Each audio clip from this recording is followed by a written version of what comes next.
Good morning students. इसके पहले जो लेक्चर था उसमें हमारा चैप्टर हमने यहाँ पे फिनिश किया था, दैट इज़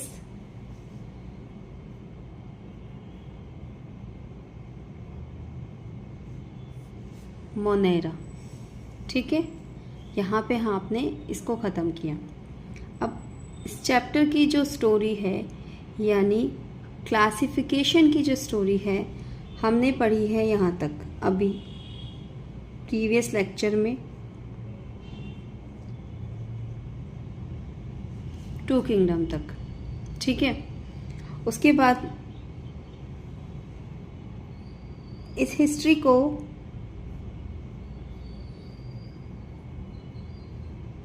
यहाँ तक लेके आना है कि ये टर्म हमें कैसे मिली। ठीक है, उसके बीच में मल्टीपल चीज़ें हैं जो आपके समझने की है। उसके बीच में कई सारे चेंजेस आए हैं जो आपको समझने हैं। ठीक है, फर्स्ट 2 किंगडम सिस्टम। ठीक है, कैरोलस लीनियस ने आपको दिया। उसके बाद में एक 3rd किंगडम सिस्टम भी हमें मिला था। 3rd किंगडम का नाम याद करिए, समझिए कि 3rd किंगडम किसे कहा गया था। प्रोटिस्टा को कहा गया था। उसके बाद में आया था 4th किंगडम मोनेरा। ठीक है, स्टोरी को शुरू से समझ लें। फर्स्ट किंगडम क्या कहा गया था? प्लांट। सेकंड किंगडम क्या कहा गया था? एनिमल। ठीक है, एनिमेलिया, एनिमल। ठीक है, प्लांटी, एनिमेलिया। 3rd किंगडम क्या बताया गया? प्रोटिस्टा। 4th किंगडम क्या बताया गया? मोनेरा। अब जो एक कन्फ्यूज़न जो लास्ट किंगडम में आएगा वो आएगा फंगाई, कि ये कैसे आया। अब हमें चीज़ें क्या समझनी है? हमें चीज़ें समझनी है कि 2 किंगडम तो बता दिया गया हमें कि प्लांट होता है, एनिमल होता है। फिर तीसरा किंगडम कैसे आया, फिर 4th किंगडम कैसे निकल के आया, और फिर 5th किंगडम कैसे निकलกันआया। समझे ये चीज़? अब देखिए, समझते हैं। जब 2 किंगडम सिस्टम, 2 किंगडम सिस्टम बताया गया, उसके बाद में मैंने आपके साथ में कुछ क्वेश्चंस रखे कि किस किस बेसिस पे आप क्लासिफिकेशन कर सकते हो, किस किस बेसिस पे आप क्लासिफिकेशन कर सकते हो, क्या उनके रीजंस होंगे। ठीक है, अब रीजंस भी होंगे पर हमें पहुंचना है मोनेरा और फंगाई तक और प्रोटिस्टा तक। ठीक है, अब 2 किंगडम सिस्टम समझना। वापस से 2 किंगडम सिस्टम पे हम डिस्कस करते हैं थोड़ा सा। 2 किंगडम सिस्टम पढ़ा दिया गया, समझा दिया गया। ठीक है, इसमें आया प्लांटी और एनिमेलिया।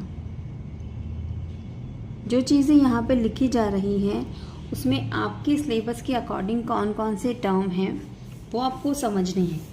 आज इस चैप्टर में आएंगे तो आगे भी फर्दर वो टर्म्स आएंगे जो धीरे धीरे आपको समझने हैं। ठीक है, अब मैंने आपको समझाया है अभी कि प्लांटी और एनिमेलिया डिवाइड किया गया। प्लांटी और एनिमेलिया डिवाइड करने के बाद में प्लांट्स को, प्लांटी किंगडम को kingdom 1 this is Plantae kingdom, kingdom 2 this is animalia kingdom. अब इसको और बांटा गया। ठीक है, अब सबसे पहले इसे बांटा गया प्लांटी को एल्गी में। ध्यान से सुनना, ठीक है, कोई कंफ्यूजन नहीं होगा। दूसरा, इसे फंगाई में बांटा गया, यानी कि प्लांटी में कौन आया? एल्गी और फंगाई। ठीक है, अब इसको मैं थोड़ा सा डिफाइन करती हूँ। यहाँ पे इन दोनों को इंक्लूड किया गया है थैलोफाइटा में, दोनों को कंबाइंडली आप थैलोफाइटा कह सकते हो इन टू किंगडम सिस्टम। एल्गी और फंगाई को कंबाइंडली आप कह सकते हो थैलोफाइटा, ठीक है, क्योंकि इनका स्ट्रक्चर इरेगुलर है, इनका स्ट्रक्चर इरेगुलर है। सातवें,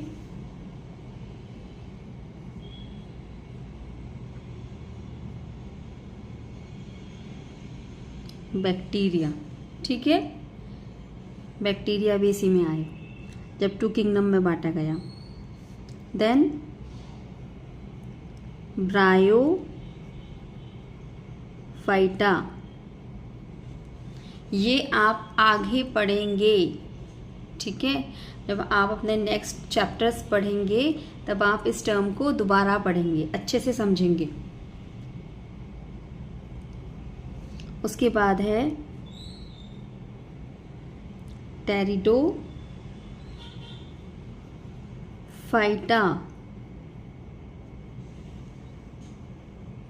टेरिडोफाइटा, ये सब जो टर्म्स होते हैं मल्टीपल क्वेश्चंस में आ जाते हैं, मल्टीपल क्वेश्चंस में उनके ऑप्शंस में आ जाते हैं।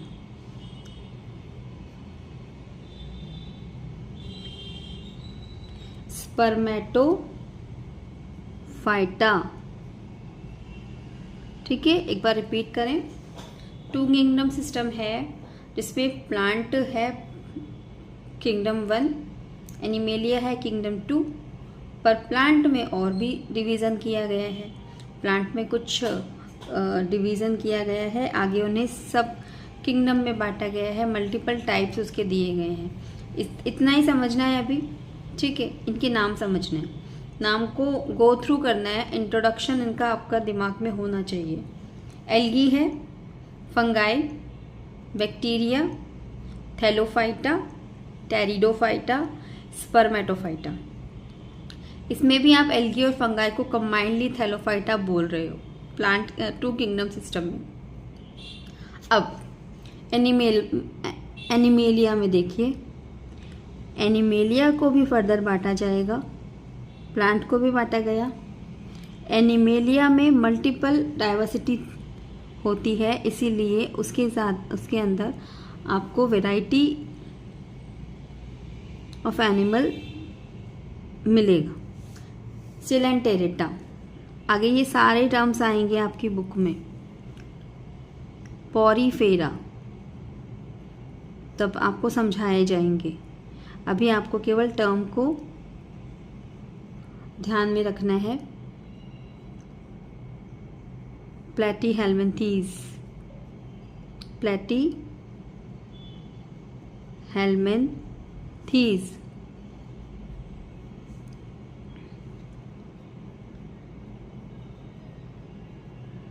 मोलस्का, मोलस्का,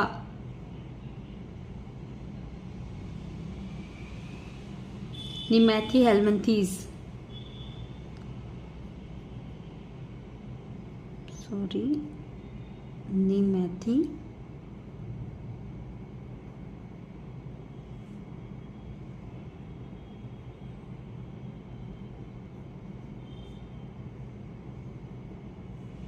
ठीक है। Annelida,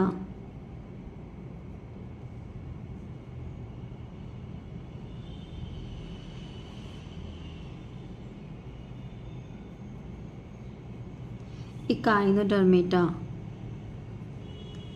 Echinodermata and chordata. अब ऐसा है कि ये सारे टर्म्स आपकी ही बुक में आएंगे, आगे आएंगे, ठीक है। अभी जिन पे हमें ध्यान देना है वो हमें यहाँ ध्यान देना है। एल्गी, फंगाई, थैलोफाइटा, बैक्टीरिया, इसीलिए मैंने आपको इन पे ज़्यादा समझाया है, अभी एक्सप्लेन किया है। जो कन्फ्यूज़न है, जो आपका जो प्रॉब्लम है कि क्यों प्रोटिस्टा मोनेरा फंगाई आया, वो आपको यहीं से मिलेगा। उसका सॉल्यूशन जो है, उसका आंसर आपको यहीं से मिलेगा। ये कुछ रीजनिंग टाइप के क्वेश्चंस आपके एग्जाम्स में आ जाते हैं। Why they are put in thallophyta, why they are not put in animals. कुछ जो कन्फ्यूज़न थे उसके बाद ही प्रोटिस्टा मोनेरा और फंगाई है। अब इन चीज़ों को समझना है, ठीक है। यहाँ पे एक बार ध्यान से देखिए क्या क्या चीज़ें हैं, अब फिर आगे बढ़ेंगे। ये सिनेरियो है कि यहाँ से आपको आपके क्वेश्चन का जवाब निकालना है कि प्रोटिस्टा कहाँ से आया, मोनेरा कहाँ से आया और फंगाई कहाँ से आया, ठीक है। अब देखिए जो शब्द है वो ये है,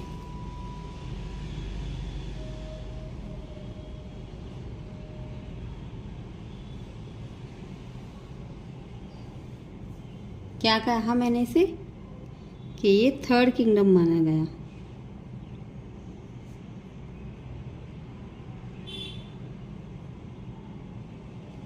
पर आया कैसे?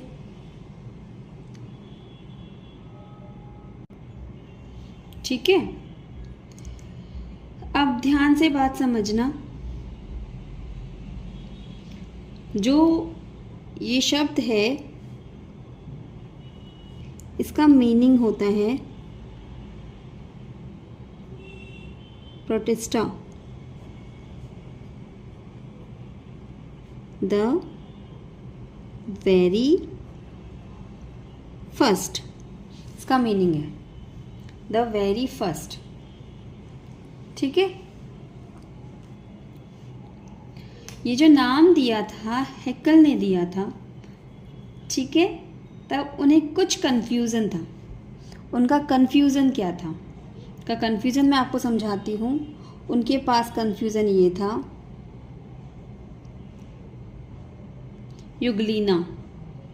युगलीना के पास में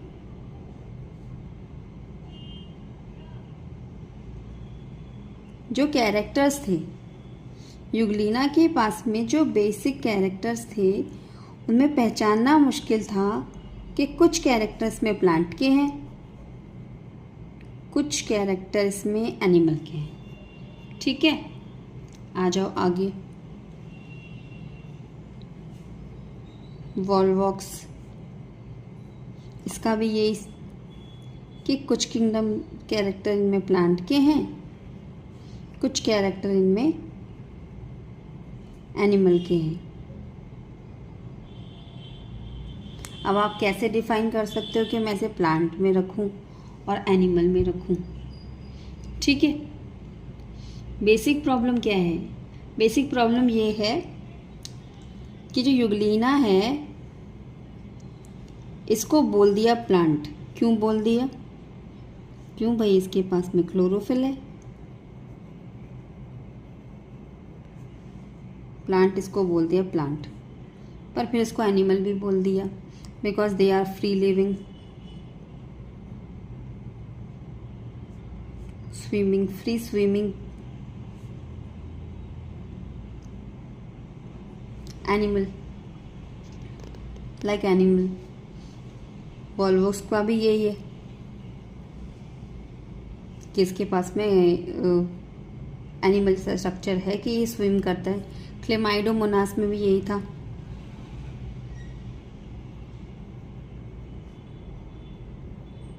क्लेमाइडोमोनास भी यही है कि क्लोरोफिल है इसके पास में, पर ये तो फ्री स्विमिंग करता है।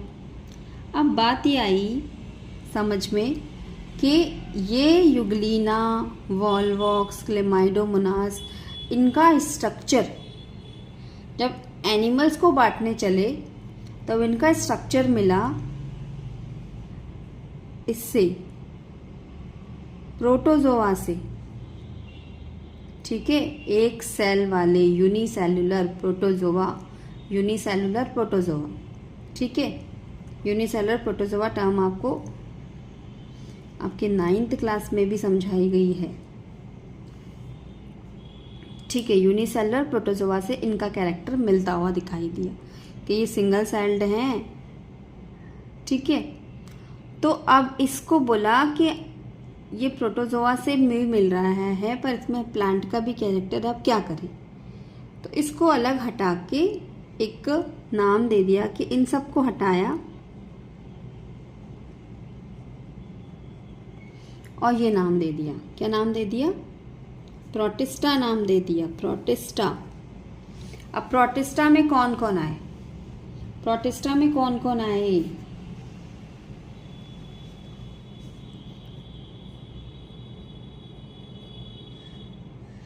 यानी कि जिन्हें प्लांट में रखा गया था ना, जिन्हें प्लांट में रखा गया था, जिन्हें मैंने आपको कहा था कि आपको इसे समझना है कि आपको इनको आप कंबाइंडली थैलोफाइटा बोल सकते हो, थैलोफाइटा, कंबाइंडली थैलोफाइटा बोल सकते हो, उन्हें उठा के रख दिया गया प्रोटिस्टा में। थैलोफाइटा मीन्स सभी एल्गी और सभी फंगाई को, ठीक है।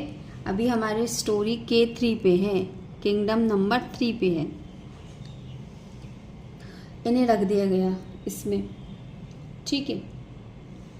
इसके बाद में आगे की बात समझेंगे। हैकल नाम के साइंटिस्ट थे, उन्होंने इसे नाम दे दिया प्रोटिस्टा और इसे रख दिया, इसमें रख दिए थैलोफाइटा, यानी कि एल्गी और फंगस, ठीक है। अब ये कंफ्यूजन तो दूर हो गया।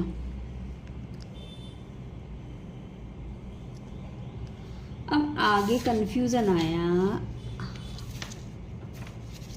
कि कुछ प्रोटिस्टा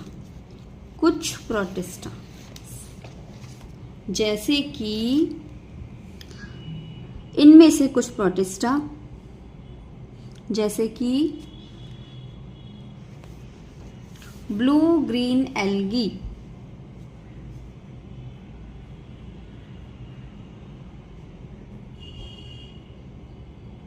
ब्लू ग्रीन एल्गी, ठीक है। और इसी में जो आए थे कुछ बैक्टीरिया, ठीक है, ये प्लांटी में ही थे ना बैक्टीरिया, टर्म तीसरे टर्म पे मैंने आपको बैक्टीरिया बताया है, बैक्टीरिया। एल्गी में से ब्लू ग्रीन एल्गी और बैक्टीरिया में से बैक्टीरिया, ठीक है। अब प्रॉब्लम क्या है, ब्लू ग्रीन एल्गी आ रहा है, उसके अंदर क्लोरोफिल है, पर इसके पास में और बैक्टीरिया के पास में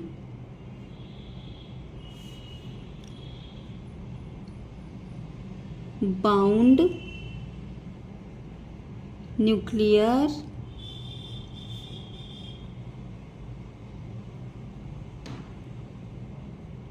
मेम्ब्रेन नहीं है, ठीक है, बाउंड न्यूक्लियर मेम्ब्रेन नहीं है। और जब इसे थर्ड किंगडम बताया गया था, उसके कई समय पहले, कुछ समय पहले समझ में आ चुका था कि प्रोकैरियोटिक और यूकैरियोटिक क्या होता है, प्रोकैरियोटिक और यूकैरियोटिक क्या होता है। तो अगर किसी भी ऑर्गेनिज्म में बाउंड न्यूक्लियर मेम्ब्रेन नहीं है तो वो ऑर्गेनिज्म क्या कहलाएगा, प्रोकैरियोटिक, प्रोकैरियोट्स, ठीक है। अब आया कंफ्यूजन सबसे बड़ा, क्या आपने एल्गी फंगाई रखा है, बैक्टीरिया को भी प्लांट में रखा है, पर प्लांट तो एक यूकैरियोटिक सेल होगा। अब इसमें ये अलग से मेंबर्स हैं जिनके पास में न्यूक्लियर मेम्ब्रेन ही नहीं है, वो तो प्रिमिटिव सेल्स हैं। अब इस तरह के ऑर्गेनिज्म का क्या, कैसे इसको डिफाइन करें, ठीक है। ब्लू ग्रीन एल्गी और बैक्टीरिया, ब्लू ग्रीन एल्गी और बैक्टीरिया जिनके पास में चाहे कैरेक्टर उसका लाइक प्लांट हो या एनिमल हो, पर उनके पास में सेल मेम्ब्रेन, न्यूक्लियर मेम्ब्रेन नहीं है। अब इसीलिए इसको अलग से बांट दिया गया मोनेरा में, K4 kingdom number 4, kingdom number 4 Monera, kingdom number 4 Monera. जिनके पास में न्यूक्लियर मेम्ब्रेन नहीं है, जो प्रोकैरियोटिक हैं, वो किंगडम नंबर 4 में आए, मोनेरा में। ठीक है, अब मोनेरा तक समझ में आया। अब किस पे आते हैं? अब इस पे आते हैं। अब इसको अलग कर दिया गया है, कहीं से डिफाइन नहीं कर पा रहे हो कि ये कैसे आएगा। अब प्रॉब्लम ये है कि फंगाई के अंदर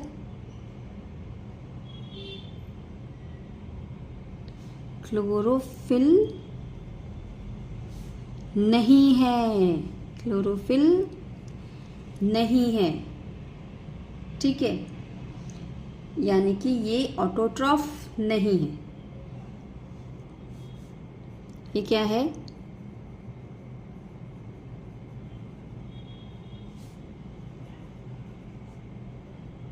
हेटेरोट्रॉफ। ठीक है, तो अगर हेटेरोट्रॉफ है तो अपना खाना तो नहीं बनाता है, ऑटोट्रॉफ नहीं है, फोटोसिंथेसिस के अंदर नहीं होगा। ठीक है,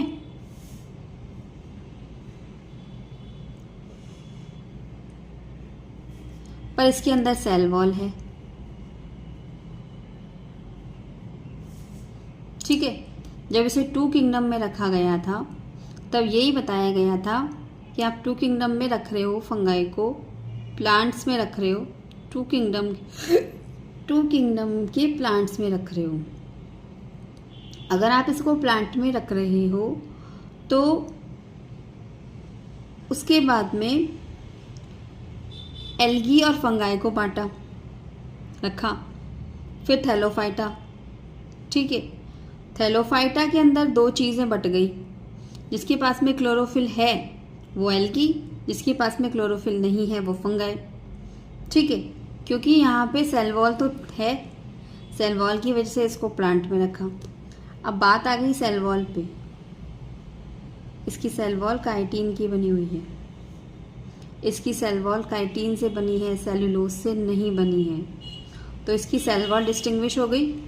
2 चीज़ें आपके पास आ गई हैं कि इसकी सेल वॉल तो है पर वो काइटिन की बनी हुई है, और ये क्लोरोफिल तो है ही नहीं इसमें, ये हेटेरोट्रॉफ हुआ, ऑटोट्रॉफ है ही नहीं। Plants are autotroph. ठीक है, और जहाँ तक आपने बात की सेल वॉल की, तो सेल वॉल इसकी काइटिन की बनी हुई है। अब इन दोनों की वजह से इसको अलग रखना या अलग क्लासिफाइड करना थोड़ा सा सही माना गया। ठीक है, इसीलिए इसको फिर बोला गया कि आप इसको किंगडम नंबर 5 में रखें, मतलब बांट दें, किंगडम्स में इसको जगह दें। ठीक है, अब एनिमेलिया तो पहले ही आ गया। अब रीज़न समझ में आ गए हैं, रीज़न पता चल गए हैं, पर जिस तरह से 3 किंगडम आया, 4 किंगडम, पहले तो 2 किंगडम आए, फिर 3rd किंगडम के नाम पे प्रोटिस्टा आया, फिर 4th किंगडम के नाम पे मोनेरा आया, फिर फंगाई आया। अब इतना सारा कन्फ्यूज़न है कि आप इसको अरेंज कैसे कर लोगे। अलग अलग तो सिस्टम की तरह आप रख नहीं सकते, स्टेप बाय स्टेप ही इसको समझाओगे, क्लासीफाइड करोगे। तो इसको क्लासीफाइड करने के लिए जब मोनेरा आया था, विटेकर ने इसे बताया था। मोनेरा को किसने बताया था? विटेकर ने।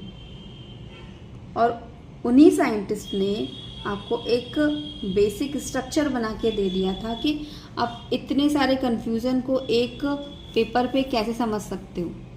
उन्होंने हमें दिया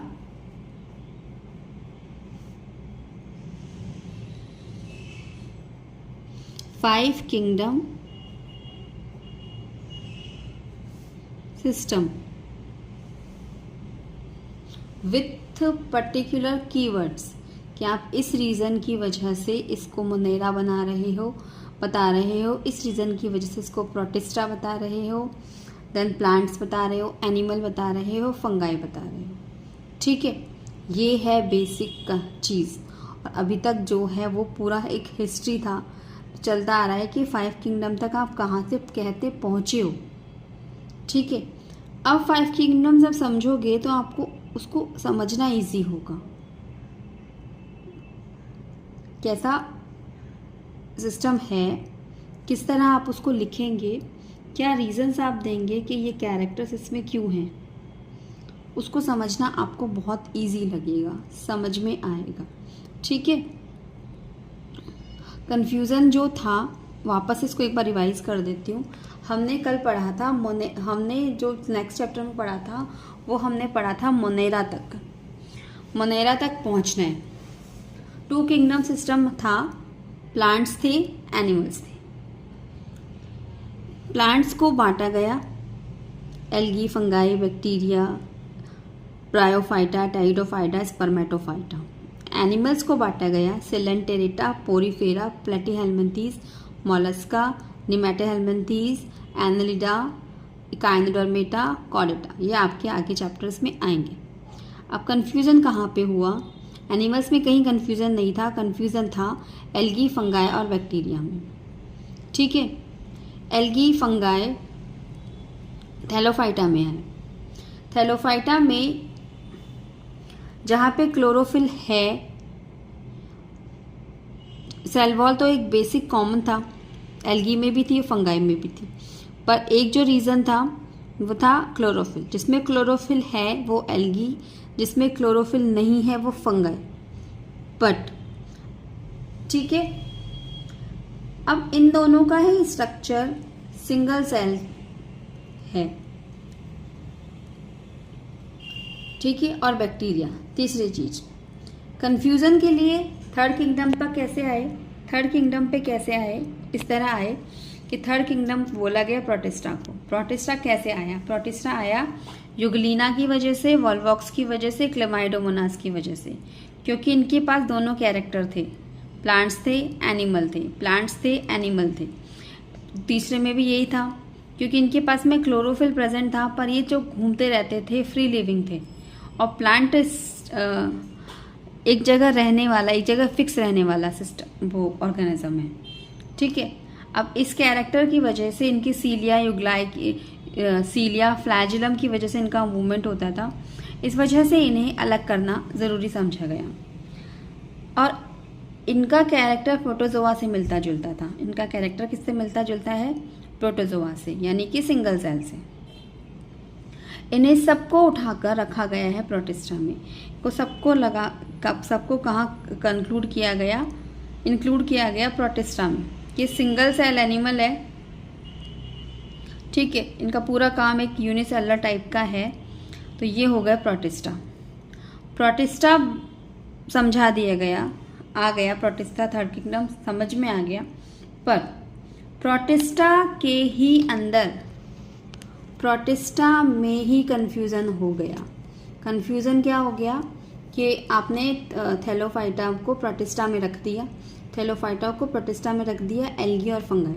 ठीक है, पर उनमें कुछ जैसे ब्लू ग्रीन एल्गी, एल्गी में कुछ जैसे ब्लू ग्रीन एल्गी, और एक बैक्टीरिया। ठीक है, ठीक है, तो प्रॉब्लम कहाँ हुई? ब्लू ग्रीन एल्गी और बैक्टीरिया। ब्लू ग्रीन एल्गी और बैक्टीरिया में बाउंड न्यूक्लियर मेम्ब्रेन एब्सेंट है। ठीक है, अब बाउंड न्यूक्लियर मेम्ब्रेन जिसमें एब्सेंट है उसे क्या माना जाता है? प्रोकैरियोटिक है। इसीलिए last and final WH Whittaker जो आए, उन्होंने एक लास्ट फाइलम यहाँ नाम दिया मोनेरा। ठीक है, मोनेरा, के नंबर 4, किंगडम नंबर 4 मोनेरा, यहाँ पे आ गए। अब एक जो फाइनली छूट रहा है वो ये है फंगाई। फंगाई के अंदर क्लोरोफिल नहीं है, फंगाई के अंदर क्लोरोफिल नहीं है, और उसकी सेल वॉल भी काइटिन की बनी हुई है। इसीलिए उसे कहा गया कि इसमें प्लांट वाला कैरेक्टर तो, ऑटोट्रॉफ तो ये है नहीं है, हेट्रोट्रॉफ है, और सेल वॉल तो है, पर सेल वॉल तो काइटिन की है, सेलुलोज की नहीं है।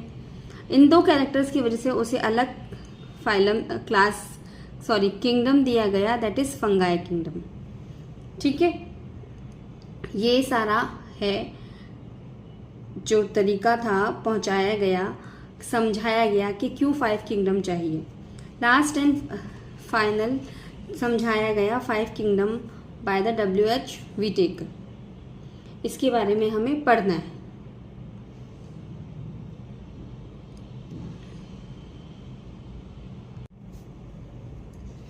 गुड मॉर्निंग स्टूडेंट्स, आज के लेक्चर में हम पढ़ेंगे 5 किंगडम सिस्टम।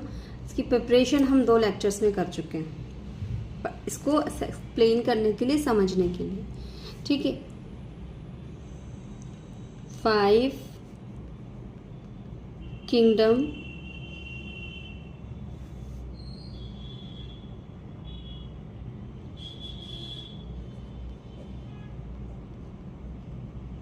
सिस्टम। ठीक है, तो हमारे लेक्चर्स में जो मेन इम्पॉर्टेंट चीज़ होती है वो क्या होती है? क्लासिफिकेशन की। क्लासिफिकेशन की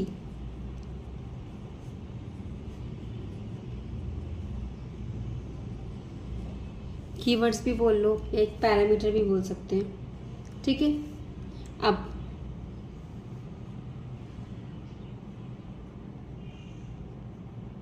फाइव किंगडम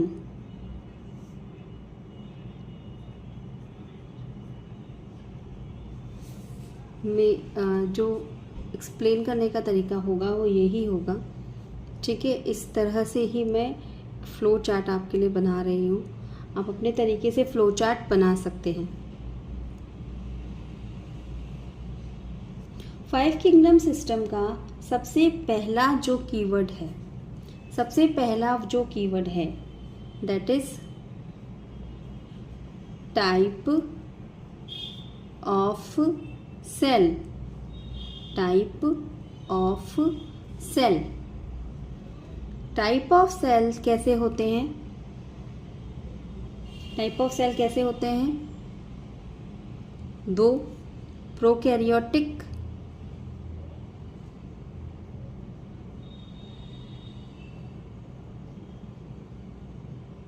ठीक है, और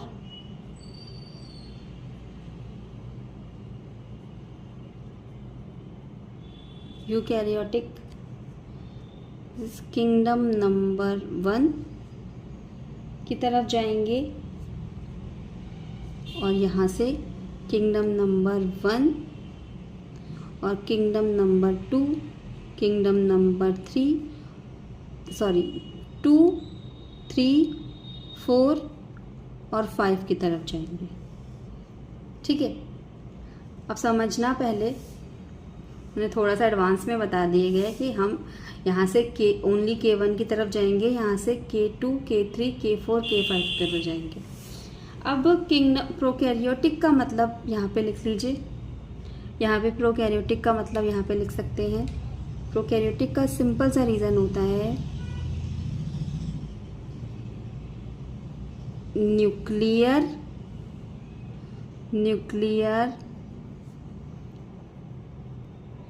मेम्ब्रेन एब्सेंट। ठीक है, यहाँ पे भी की कैरेक्टर है ये कि यहाँ पे न्यूक्लियर मेम्ब्रेन नहीं है और यहाँ पे जितने भी होंगे उनमें न्यूक्लियर मेम्ब्रेन प्रेजेंट होगी। Nuclear membrane present. Prokaryotic means karyon जो है इसका प्रिमिटिव है, उसके ऊपर कवरेज नहीं है। यूकैरियोटिक मीन्स कैरियन यानी कि न्यूक्लियस जो है इसका एडवांस है, उस पर न्यूक्लियर मेम्ब्रेन है। ठीक है, अब जितने भी प्रोकैरियोटिक एनिमल हैं, ऑर्गेनिज्म हैं, उन्हें कहा गया है इस K1 kingdom number 1 monera. Kingdom number 1 monera. ठीक है, these are lack of nuclear membrane इनके पास में न्यूक्लियर मेम्ब्रेन नहीं है, न्यूक्लियर मेम्ब्रेन एब्सेंट। अलग से मोनेरा टर्म पूछा जाएगा तो आप यही कह सकते हैं, ऐसे ऑर्गेनिज्म जिनके पास में न्यूक्लियर मेम्ब्रेन नहीं है, ठीक है, उनकी सराउंडिंग मेम्ब्रेन से ही वो अपने सारे काम करते हैं। उनका जो डीएनए है वो स्प्रेड है, ऑल्सो कॉल्ड डीएनए, और जेनेटिक मटेरियल जो है वो स्प्रेड है, बाउंड नहीं है, बाउंड नहीं है। अब आगे क्लासिफिकेशन पे चलते हैं। आगे क्लासिफिकेशन करने के लिए यूकैरियोटिक को बांटा गया। किस तरह से बांटा गया? एक कीवर्ड यहाँ पे रखा गया, ठीक है। कीवर्ड क्या है? सेल का टाइप डिफाइन कर चुके हैं हम। सेल प्रोकैरियोटिक है या यूकैरियोटिक है। अब सेल एडवांस है। अब इस तरह के एडवांस सेल्स को आप नंबर ऑफ सेल से डिफाइन कर सकते हैं। तो यहाँ का जो कीवर्ड है वो है number of cells. Number of cells, number of cells का मीनिंग समझ में आया? Unicellular, single cell animal, unicellular, also called acellular, because they then all of their mechanism by a boundary walled cell। एक cell ही है जो उसका पूरा organism है, इसीलिए आप इसे एसेलर भी कह सकते हो, ठीक है। अब जितने भी यूनिसेलर एनिमल्स हैं, एसेलर एनिमल हैं, ठीक है, ऑर्गेनिजम्स हैं, उन्हें एक किंगडम में रखा गया, K2 प्रोटिस्टा। थर्ड किंगडम के अकॉर्डिंग ये थर्ड किंगडम था। आपको यहाँ पे ये मोनेरा के बाद में समझाया जाएगा।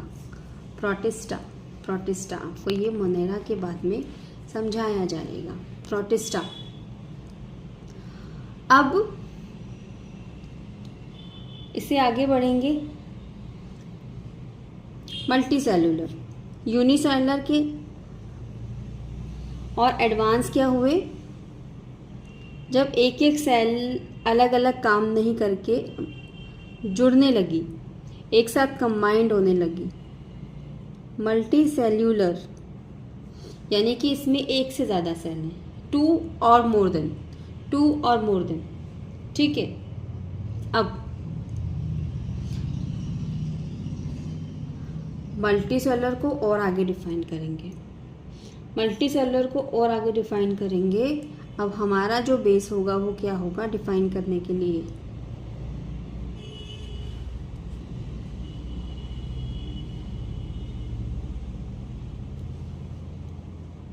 ठीक है। अब जो हम बात करते हैं, अब जो कीवर्ड है that is mode of nutrition.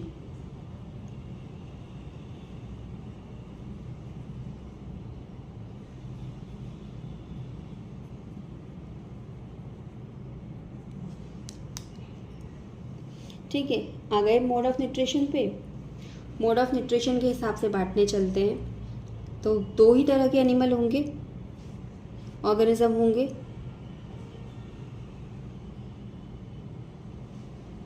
Autotroph,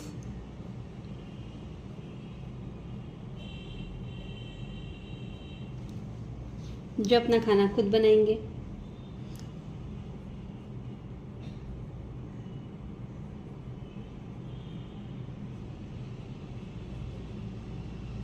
heterotroph, जो अपना खाना खुद नहीं बनाएंगे,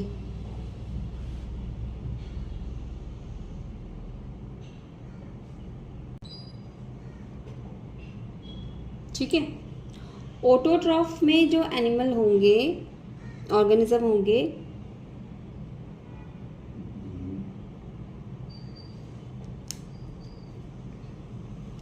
उनके पास में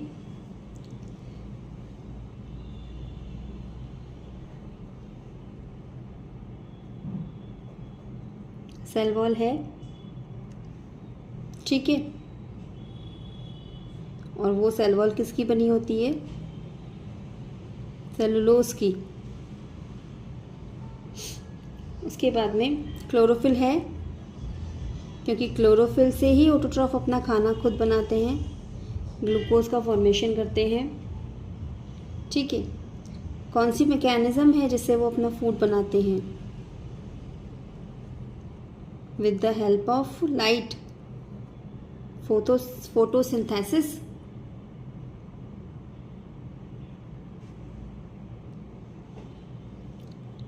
सेल वॉल है, क्लोरोफिल है, फोटोसिंथेसिस करते हैं, अपना फूड खुद बनाते हैं। तो यहाँ पे क्या आया? एक किंगडम नंबर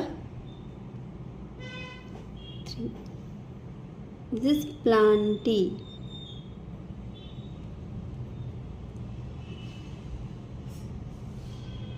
अब आ गए हेटेरोट्रॉफ में।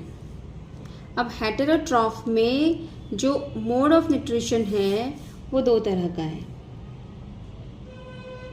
ठीक है। एक तो मोड ऑफ न्यूट्रिशन ये है कि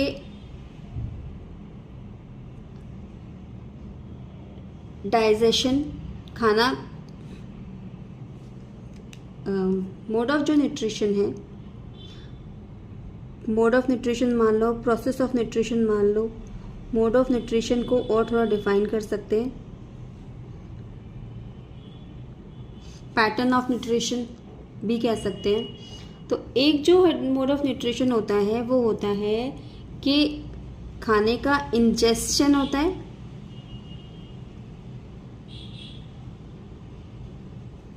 और खाने को बॉडी के अंदर इंजेक्ट किया जाता है और उसे डाइजेस्ट किया जाता है, ठीक है। इस कैटेगरी में जो आए वो आए हैं एनिमेलिया।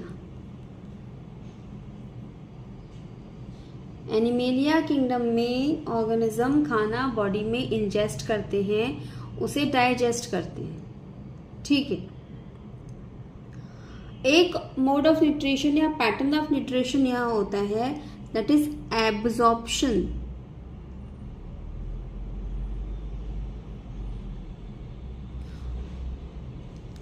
एब्जॉर्प्शन, कुछ ऐसे ऑर्गेनिज्म होते हैं जो डाइजेस्टिव फूड जो पूरी तरह डाइजेस्ट हो चुका है या किसी सरफेस पे है, उस सरफेस से खाने को अपनी बॉडी में लेते हैं, सरफेस से ऑब्जर्व करते हैं और फिर उस पे अपना मेटाबॉलिज्म परफॉर्म करते हैं, ठीक है। वो इंजेस्शन नहीं करते, डाइजेशन नहीं करते हैं, वो सरफेस से किसी दूसरे ऑर्गेनिज्म की सरफेस से, ठीक है, यानी होस्ट के सरफेस से अपना फूड लेते हैं, ऑब्जर्व करते हैं और उसे यूज करते हैं। एनिमल्स हेटेरोट्रॉफ हैं पर वो अपना खाना फीड करते हैं, डाइजेस्ट करते हैं।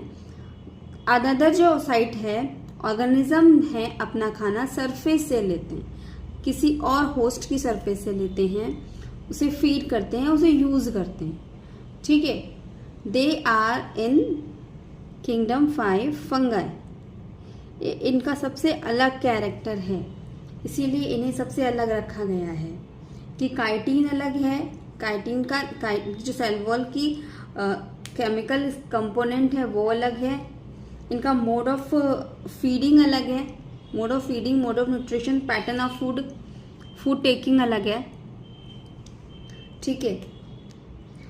अब जहाँ तक कोशिश है आपको एक्सप्लेन किया गया है कि ये है 5 किंगडम सिस्टम, ठीक है। इसका पर सिस्टम जो कैरेक्टर्स होंगे मैं आपको वापस समझाऊंगी, एक एक सिस्टम को अलग अलग से एक्सप्लेन करके। पर ये जो अभी आपको एक्सप्लेन किया गया है दैट इज़ 5 किंगडम सिस्टम, ठीक है। इसके बारे में आगे हम ध्यान से और पढ़ेंगे, एक एक किंगडम के एक एक कैरेक्टर्स के बारे में, इनमें जो एनिमल्स आते हैं उनके एग्जाम्पल समझेंगे और आगे इसे और समझेंगे। आप इससे स्क्रीनशॉट लेके समझ सकते हो, नोट्स बना सकते हो। इसके अलावा अपनी बुक से इसे रेफ़र करके अच्छे से समझ सकते हो। इसके अलावा इसमें और कुछ फर्दर नहीं है, ठीक है। आज हम यहीं ख़त्म करते हैं और इसे धीरे धीरे आगे एक्सप्लेन करेंगे। Okay, thank you.